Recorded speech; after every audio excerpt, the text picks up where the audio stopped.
দেশের শীর্ষ সন্ত্রাসী সুব্রত বাইন ১৯৯৩ সালে সবজি বিক্রেতাকে হত্যার পর গণমাধ্যমের শিরোনামে উঠে আসে তার নাম। ঢাকার অপরাধ জগৎ নিয়ন্ত্রণে গড়ে তোলেন সেভেন স্টার নামে একটি সন্ত্রাসী গ্রুপ। ১৯৯৭ সালে গোয়েন্দা পুলিশের হাতে গ্রেপ্তার হন সুব্রত। তবে কিছুদিন পরই জামিনে বের হয়ে আবারও শুরু করেন সন্ত্রাসী কর্মকাণ্ড। ২০০১ সালে তাকে ধরিয়ে দিতে পুরস্কার ঘোষণা করে স্বরাষ্ট্র মন্ত্রণালয়। এরপর ঢাকা ছেড়ে সুব্রত বাইন চলে যান ভারতে। সেখানে অপরাধমূলক কর্মকাণ্ডের জন্য ২০০৮ সালে কলকাতা পুলিশ তাকে আটক করে। জামিন পেয়ে ২০০৯ সালে এক চিত্রনায়িকার কাছে মোটা অঙ্কের চাঁদা দাবি করেন। এরপর কলকাতা পুলিশের তৎপরতায় নেপালে পাড়ি জমান সুব্রত।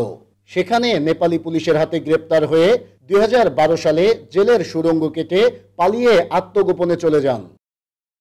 মঙ্গলবার ভোরে কুষ্টিয়া শহরের কালীশঙ্করপুর এলাকার একটি ছাত্রাবাসে অভিযান চালিয়ে অস্ত্রসহ গ্রেপ্তার করা হয় সুব্রত বাইন ও তার সহযোগী মোল্লা মাসুদকে। বললো যে রুমটা একটু সার্চ করব, তার রুমটা দেখলো, দেখে বললো তোমরা বাইরে বেরো আসো।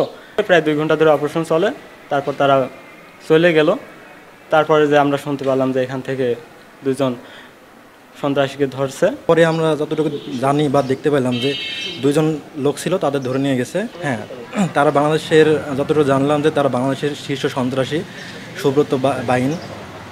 আর তার হচ্ছে একটা অ্যাসিস্ট্যান্ট ছিল, তাকে সব পাইছে, সব মাত্র 2 জনই ছিল।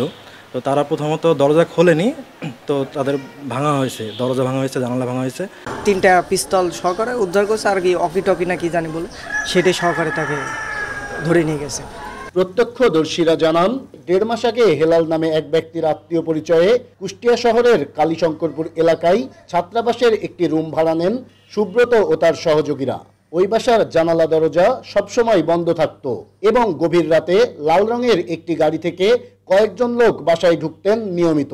এরা নিয়মিত বাইরে বের হতো না, সবসময় মনে করেন যে ঘরের ভিতরে থাকতো। যখন একটা নির্দিষ্ট টাইম হতো, মনে হয় যখন খাবার খাওয়ার দরকার হতো তখন বের হতো, কিন্তু আমাদের চোখে কোনোদিন পড়ে নাই। জি না, আমরা জানতাম না শীর্ষ সন্ত্রাসী। পরে গান তো মানুষের মুখে শুনলাম, শোনার পরে গান তো মনে করেন যে জানলাম। থেকে এই রুমটা ভাড়া নিয়েছিল হচ্ছে পাশের বিল্ডিংয়ের এক আঙ্কেল। ওনারা ভাড়া নেওয়ার পরবর্তীতে এই গতকালকে আমরা জানতে পারলাম যে এই লোকগুলো এখানে অবস্থান করতেছিল। তবে এর সঙ্গে যে একটা মোটা করে যে লোকটা আর কি গ্রেপ্তার হয়েছে, আমি তাকে 2-3 বার এখানে দেখেছি। ওনারা আনুমানিক 20-30 দিন মতো এখানে রয়েছে। এবং গত কিছুদিন ধরে আমরা এই রাস্তার পাশে রাত্রিবেলা একটা লাল জিপ গাড়ি দেখতে পেতাম। হয়তো আমরা ভাবতাম যে আশেপাশের কোনো ভদ্রলোক এখানে গাড়িটা রেখেছে। আটকের সময় সুব্রত বাইনের বাসা থেকে একাধিক অস্ত্র, ম্যাগজিন ও গুলি উদ্ধার করা হয়। তার বিরুদ্ধে 30টি হত্যা মামলা সহ একাধিক মামলা রয়েছে। ইন্টারপোলেরও তালিকাভুক্ত একজন সন্ত্রাসী সুব্রত বাইন।